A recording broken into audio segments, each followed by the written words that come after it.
Hi everyone, I am Jason Casada here at Interop Las Vegas, and joining me is Michael Barrett, the Chief Information Security Officer at PayPal. He just finished his keynote here at Interop and wanted to get a brief insight into his talk. So, Michael, your keynote really went well, so thank you very much for joining us. It's a pleasure. So why do you think password security is such a big topic here at Interop Las Vegas? Essentially, trust is really one of the kind of backbones of the internet, and passwords were designed for a more innocent time back in the 60s, and they've sort of worked okay as the internet's developed and matured, but they're really starting to show their age, and it's starting to generate real stresses in the system.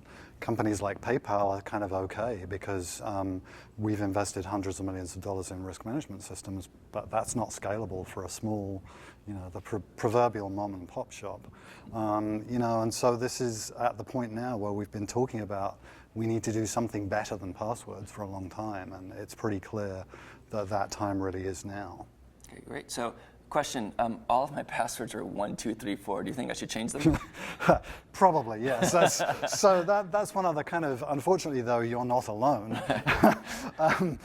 Because basically, left to their own devices, users will pick poor passwords, they'll share them absolutely everywhere, and then the security of your most secure account is now reduced to the security of the least secure place you ever visited. And by the way, that may actually be a fairly large and reputable company. Security is hard. It's not impossible, but it is hard.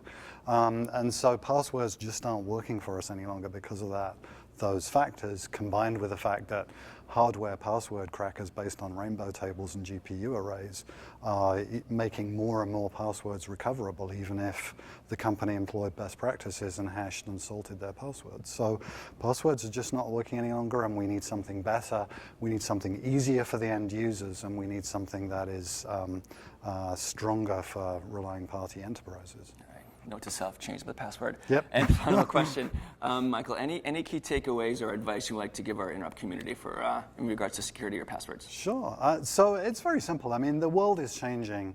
The FIDO Alliance, which is the open standards organization that's taking a run at solving the password problem, is up, running, making good work. We have draft specifications in the works. We actually have some prototype implementations.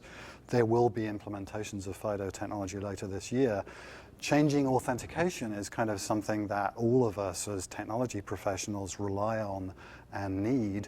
And I think there may be Interop participants who think, well, security is not relevant to my job. I'm a kind of hardware engineer. I'm building this kind of box. It's like, and the example I gave in the keynote is a good one. Well, do you really want your refrigerator to know your PayPal password? And it sounds like a joke, but it's really not. It's a serious problem. I mean, how are you going to build a device that needs to do something, needs to do some secure transaction on the internet if it's really hard for the user to get that device to authenticate to the systems properly? So this actually is a problem that's affecting all of us. And as I said, the world is changing, but we need to make sure it happens. And so getting ahead of what FIDO is doing and working within that, if appropriate, is actually something that many people can and should think about. Great. Well, thank you so much, Michael, for your time. I appreciate it. It's a pleasure. Thank you. And for Interop Las Vegas, I am Jason Casada.